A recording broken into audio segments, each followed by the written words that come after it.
Hey everyone, this is Ankita Rajput and today I'll be explaining you about the yeast to hybrid system. But before that, we should make ourselves familiar with the concept of protein-protein interactions. As we all know that proteins are responsible for several functions in cells, ranging from catalyzing reactions to complex functions, and they also play a crucial role within the cellular machinery in signal transduction pathways, transcription, translation, replication, and control of cell cycle, and many more. And when two protein molecules interact with each other, they lead to a formation of a larger protein complex, and that will perform a specific function.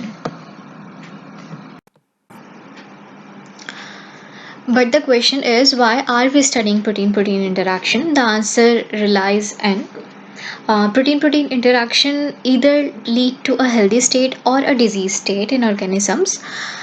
Disease state is often caused by mutations affecting their binding interface, that is a protein binding interface, or leading to a biochemically dysfunctional allosteric change in the protein.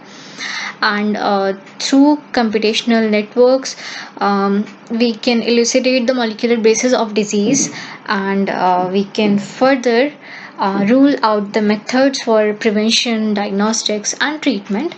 Thus, in order to understand the cellular function, signaling, and disease states, we must understand the concept of protein-protein interaction. So here comes a technique that will help us find whether the protein-protein interaction is taking place in yeast or not. It is quite simple and easy, and is an in vivo technique, and it shows a great resemblance to higher eukaryotic system than a system based on a bacterial host. But how does it work?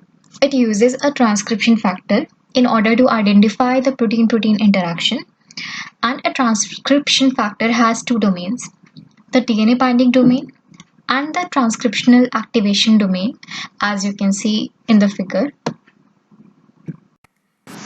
The DNA binding domain refers to the promoters of specific gene, and the transcriptional activation domain helps the RNA polymerase enzyme to initiate the transcriptional activity of the gene. Thus, with the help of these two domains, the expression of gene takes place. As you can see in the figure, there are two proteins that are bait and prey. In the yeast to hybrid system, a bait protein is expressed as a fusion to the GAL4 DNA binding domain, and the prey protein is expressed as a fusion to the GAL4 AD, that is the activation domain.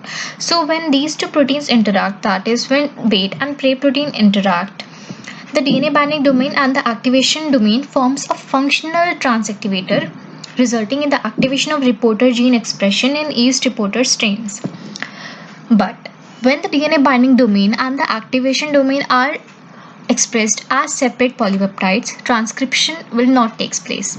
But why? DNA binding domain still binds to the promoter sequence but is unable to activate the transcription, but the activation domain can still interact with the RNA polymerase II complex, but since it is not located near to the DNA binding domain or to the gene anymore, thus no transcription activation would take place. In this system, there is no need of covalent attachment between the two domains for the transcriptional activity. Thus, this aspect is used to check whether the two proteins interact among themselves or not. If they interact, there will be the expression of reporter gene, otherwise there won't be any expression. The construction of yeast to hybrid system includes creation of two different gene containing the vectors. Thus, the steps for detecting the protein-protein interactions are as follows. A bait vector is constructed consisting of a selected protein to act as a bait, that is a protein of interest against which the interaction is to be checked, and the DNA binding domain. The product of this vector is a fusion protein consisting of bait protein and the DNA binding domain. Another prey vector is created consisting of the transcriptional activation domain and a specific protein whose interaction with respect to that of bait protein is to be checked. The product of this vector is a fusion product of both prey protein and the transcriptional activation domain. So after construct fusion bait and prey vectors, we need to transform the E strains with bait and preys of E strains of two opposite mating types, and preys are arrayed on a selective solid medium and baits should be tested for self-activation. So East to hybrid screening begins while mating in of two haploid strains carrying bait and prey plasmids, and diploid cells are selected. These hybrid constructs are co-expressed in yeast cells containing the reporter genes. The prey protein fused with the transcriptional activation domain, as we have already discussed. If interacts compatibly with the bait protein, then the activation domain is able to locate itself in the vicinity of the reporter gene and able to initiate the transcription by allowing the RNA polymerase to act. Thus, the change in color, if we are using the reporter gene GAL-LAGC, thus the change in color, thus there would be change in color and expression of reporter gene clears that the bait protein is interacting with the prey protein, as thus the conclusion can be made out about their functional activity further. We can test and we can check the interaction of a single bait protein against the thousands of prey proteins, as only those cells would grow into which there is proper interaction taking place and allowing the selected gene essential for the growth to be expressed. Okay, so this figure is depicting everything what I have explained before. The bait, prey and reporter gene plasmid each must have their own marker and genes or selectable marker. For example, the cells are not able to grow in a media that is deficient of some amino acids before, but after co-expression and everything, after transformation co-expression, the cells are able to grow in a media deficient of those amino acids, because now they are able to synthesize those amino acids.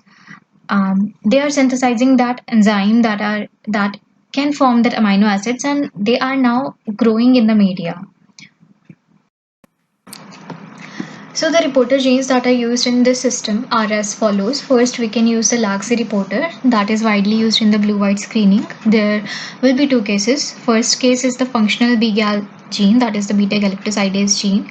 It gets activated by the transcriptional factor if the two proteins are interacting with each other. For example, X and Y, if they interact with each other, they will convert the X-gal, that is the chromogenic substrate for beta-galactosidase, into a blue colored product, and blue colonies are obtained. Thus that means that X and Y are interacting with each other. In the second case, there will be formation of the white colonies, and that depicts that no interaction between X and Y is taking place, and because it could not activate the promoter of beta-galactosidase. Second, we can use His3 reporter to select the yeast on a media lacking the histidine. Also, we can use the leucine reporter. Okay, so the advantages are it is an in vivo molecular approach. It has great resemblance to eukaryotic system. It needs minimal requirements, can detect the weak and transient interaction. It is cheap and is simple. But the disadvantage is there may be false positive and false negative results due to non-specific interactions. Like in case of false positive, proteins that appear to interact in the assay, but they don't interact in the living cells. And in case of false negative, proteins that interact in the living cells, but what if they are not interacting in the two hybrid assay? So the application is, it is used to identify the unknown proteins encoded by the cDNA library that interact with the protein of interest, and it is also used to check the interaction between the two known proteins. That's it. If you like this video, then don't forget to hit the like button and subscribe to this channel. Thank you once again. Thank you for listening.